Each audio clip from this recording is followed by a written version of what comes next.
Welcome to the Secretariat's exclusive conversation with Mr Kieren Perkins, CEO of the Australian Sports Commission and an Olympic swimming legend. Fresh off India's thrilling win over Australia in the men's cricket semi-finals, we are exploring sports diplomacy and the exciting potential for a deeper India-Australia collaboration. It is an honor to host this prestigious forum in Gujarat, which marks yet another milestone in the deepening collaboration between India and Australia in the field of sports.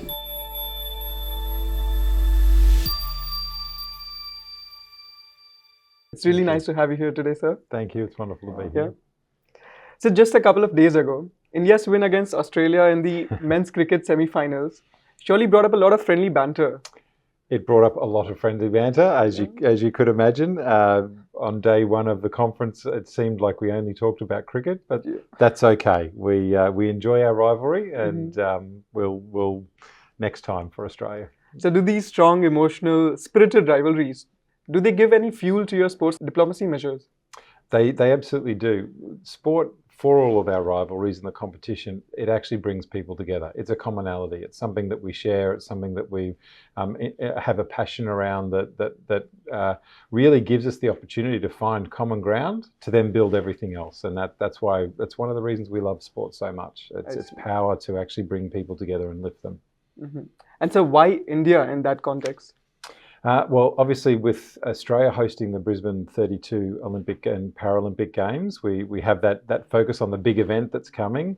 And once the conversation started that India was also looking to do a bid for 2036, it just made sense that we're doing all this work in Australia to develop the opportunity for the event, but also the legacy for sport afterwards. And India being a very important partner across a whole bunch of industries, we not so much in sport, and that seemed like a good opportunity that we needed to open up a dialogue. So global trends around inclusivity, sustainability, as well as digital evolution, they surely redefine a lot of the sports industry. And do you see these global policy shifts influence the Australian sports policies in any matter? Look, they absolutely do. You know, for Australia, especially as a country that has always grown predominantly through immigration, we have quite a diverse population. And when you have that diversity, when you're a very multicultural society, it's important to be able to actually understand the different ways you need to engage people to bring them in, to make them a part of the system. And in sport, we've not really been good at that in Australia. You know, we tend to be a little bit the same. And so that work around inclusivity, building all of the right understandings about how you build a program that engages lots of different people, makes it safe, inviting, gives them a good experience. Because selfishly, at the end of the journey, we want the best talent. And if we bring in more people who participate, play sport, get involved, then that lifts up our elite competition as time goes on as well. But I think also, again, coming back to that earlier comment, that sport does have a power to bring people together. And it doesn't always work, and we have to continuously get better at it. That's why a lot of the policy conversations that we have are around improving that capability and engagement. But sport can bring people together if we use it well, if we set it up properly. And that strategy in Australia, we've done a lot of work as an industry to bring together a strategy called the Play Well strategy. It's the whole industry is involved in recognising and understanding the things we need to do at the participation level to get more people involved for longer in their lives so that they get all of the benefits that sport can bring. I see. So are there any of these innovative strategies for getting more participation that Australia would like to share with the world? Look, we actually are very happy to share a lot of those strategies, but we also draw from the rest of the world. We don't do these things in isolation. There's as I often say, there's no point creating something that someone else has already done. Why not borrow it? And so that has to go both ways. And we absolutely are happy to do that. And I think it's part of the dialogue that we've been having here at the Australian Indian Sports Excellence Conference, is actually opening up that dialogue to say, okay, here are things that we're very good at, here are things that India is very good at, how do we bring those together and get benefit for each other? And this is certainly one of those areas. Mm-hmm. So the Australian sports policy, it has been comparatively quite progressive in the last decade. So looking ahead, how do you see the global best practices to be developing in the next decade, especially when ASC itself is looking at green and gold decade that you highlight yourself in the strategic vision that you put to 2034? Yeah. Look, so one of the things I guess we're very fortunate in Australia is that sport it's an important cultural activity. It's embedded in everything that we do in Australia. And so there's an industry, a very, very strong industry that contributes quite significantly to Australia's economy, built off the back of sport. And yes, it's about people playing sport and being involved as participants, but actually it drives education, it drives technology, health, research and development, and the list goes on of all of these other activities that are engaged with and support our ultimate sporting goal, but help build the industry more broadly. Like everything in life, though, the world's moving very fast and things are changing, and so we need to make sure that we stay at the forefront. And technology development and evolution is probably one of the big ones, as well as sports science and how we do the research and development, but then also support coaches, athletes, and participants to be able to get better practice to deliver what they need to deliver. So how we actually think about and engage with that is a lot of the work that we do from a strategic level, but then also how do we partner with industry to help drive that. Technology is an obvious example. Yes, we could go down the path of developing our own technology, but there's so many great companies that are already doing really important, innovative work. How do we find and engage the right ones and then go on the journey together to lift up at both levels, at the high performance level, do that work to help us win, and then after you've won, you can move on to what's next, but at the community and participation level as well to actually embed future development and performance. I see. As the world paces itself for the technological evolution, at greater speeds every day, how do you see newer participation models in sports? For example, the esports industry is emerging. Look, I think it's inevitable. One of the things that has been interesting in the Australian context is that, so much of our sport industry is old and legacy. Like, it's been around for a long time.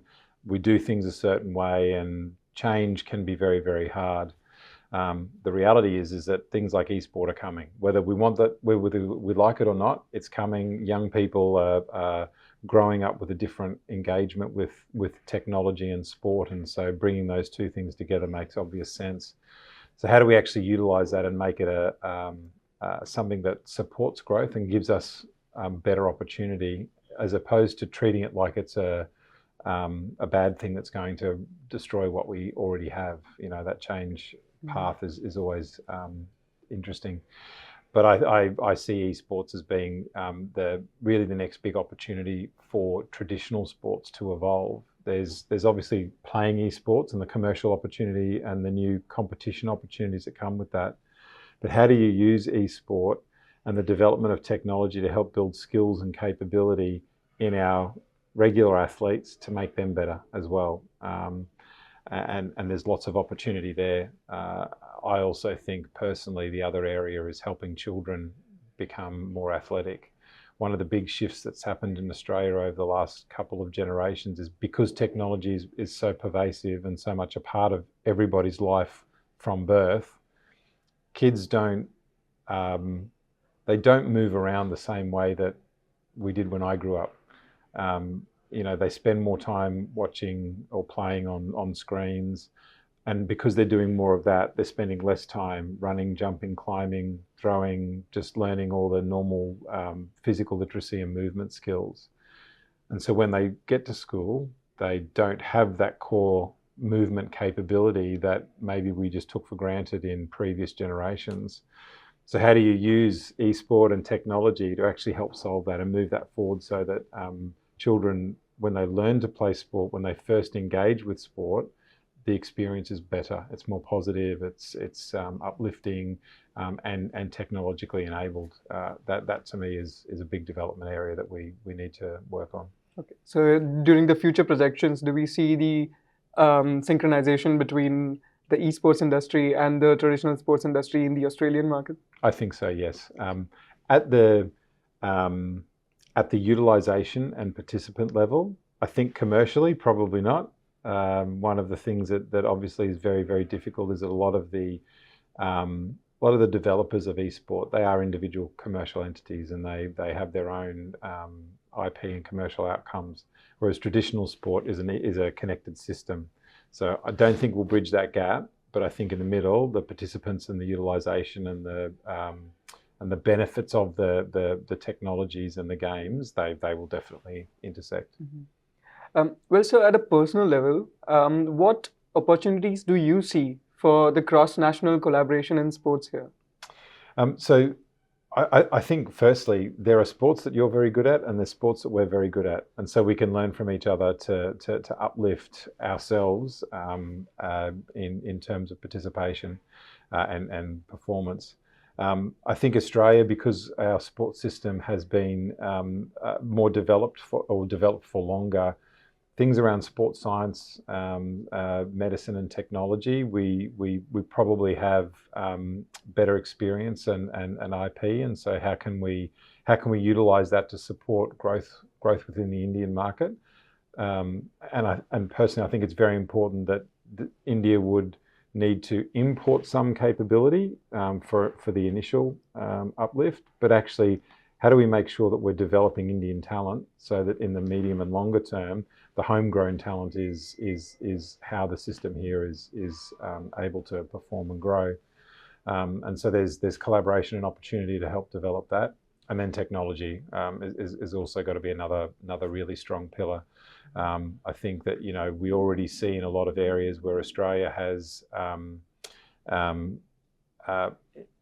quite an entrepreneur and innovative mindset around the development of technologies, but we generally don't have the capacity or the capability to commercialise and grow at scale, whereas India is extremely good at scale. Mm-hmm. And so how do you bring those things together, not just in banking and all of the other app development and things that sort of we already do lots of collaboration. Where's the sport opportunity? How do we drive that back towards sport? And so mm-hmm. I think there's lots that India and Australia can do together. Mm-hmm. So there's also differences in approaches between the policy models of Australia and India. For example, you develop a centralized model for your policies, whereas we have a decentralized model. Mm-hmm. Do these differences in policy shifts give you some form of an inkling how India can be adapted, policies can be adapted towards India that can be learned from Australia and the other way around? Look, I think always there is things that we can learn from each other.